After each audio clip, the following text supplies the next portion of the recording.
അസ്സലാമു അലൈക്കും വറഹ്മത്തുള്ളാഹി. പ്രിയപ്പെട്ട മുഅ്മിനീങ്ങളെ, നമ്മളൊക്കെ വളരെ ആലോചിക്കേണ്ട ഒരു കാര്യമാണ്. നമ്മുടെ നാട്ടിലെ പള്ളികൾ ശീതീകരിച്ച വളരെ സൗകര്യപ്രദമായ പള്ളികളാണ്. നമ്മുടെ നാട്ടിൽ വിഭവസമൃദ്ധമായിരിക്കുന്ന നോമ്പ് തുറയും മറ്റും എല്ലാമുണ്ട്. എല്ലാ സൗകര്യങ്ങളുണ്ടായിട്ടും തറാവീഹ് നിസ്കാരത്തിന് നമ്മളൊന്ന് ആലോചിച്ച് നോക്കൂ, 1-2 സഫുകൾ മാത്രം. ബാക്കിയുള്ള ആ ശീതീകരിച്ച പള്ളി മുഴുവനും ഒഴിഞ്ഞു കിടക്കുകയാണ്. ആളുകൾ പള്ളിയിലേക്ക് 1-2 സഫുകൾ മാത്രമാണുള്ളത്. ഇനി കുറച്ചും കഴിയുമ്പോൾ അത് 1 സഫായിട്ട് മാറും.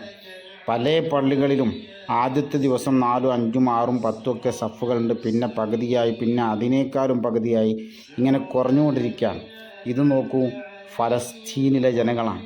അവരുടെ ഈമാനൊന്ന് പരിശോധിച്ച് നോക്കൂ. അവർക്കുള്ള പള്ളികളിൽ ശീതീകരിക്കപ്പെട്ടിട്ടില്ല.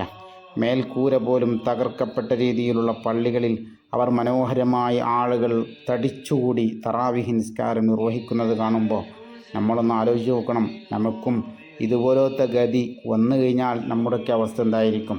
ചണ്ടിച്ചവറുകളായിട്ട് നമ്മൾ മാറൂലേ? അതുകൊണ്ട് നാട്ടിലെ മുഴുവൻ ആളുകളും ഈ റമദാൻ മുഴുവനും തറാവീഹ് നിസ്കാരത്തിന് കൃത്യമായി പള്ളിയിലെത്തണം. അള്ളാഹു അനുഗ്രഹിക്കട്ടെ. ആമീൻ.